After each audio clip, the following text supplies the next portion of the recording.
I believe that we serve the most vulnerable population in the country. The people who are living here, who are homeless, are suffering from all kinds of things.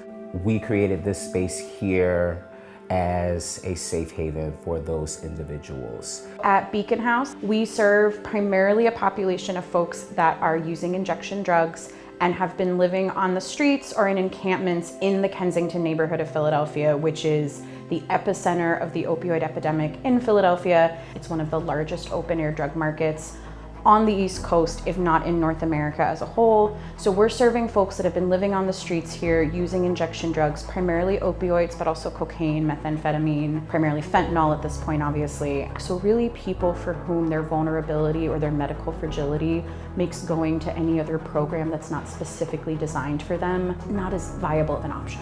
We wanted to make this space feel like a home. So we have lounges, we have big televisions. Most shelters make people sleep on the floor or they get a cot. Doesn't feel like a home to me. So we invested in very expensive, might I add, beds for our folks to have. Even though we were like in the heart of it, when you stepped inside of the shelter, it was a whole different atmosphere than what was going on outside of the shelter. A lot of folks think about harm reduction, they're thinking about drop-in centers, they're thinking about syringe service programs, places where people are coming and going, they're only spending a bit of their time. This is folks' home. So we're inviting them to come and be their whole selves here, and that can be really challenging when you're trying to create community, when you're trying to prioritize safety but also autonomy.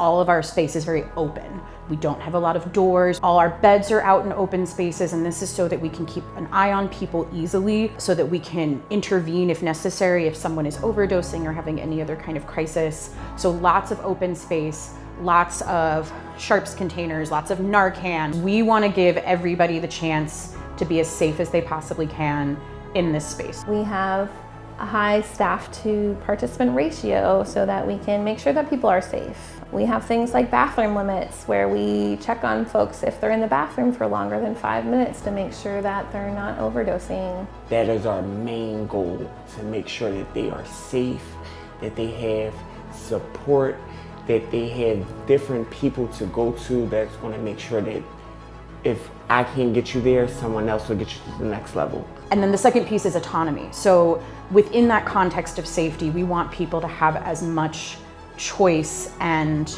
self-determination as we possibly can. We don't have a curfew. People can come and go as they please.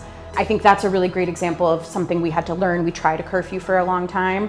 Then we realized we've got a lot of people, especially femme folks, that are doing street-based sex work. Curfews don't work for, those folks need to be out at night because unfortunately that's when they're gonna make their income. They need to be able to have a safe space to sleep during the day. I believe that every rule that we have somewhat plays a part of them being successful on their own once they leave. Harm reduction looks different at 2 a.m.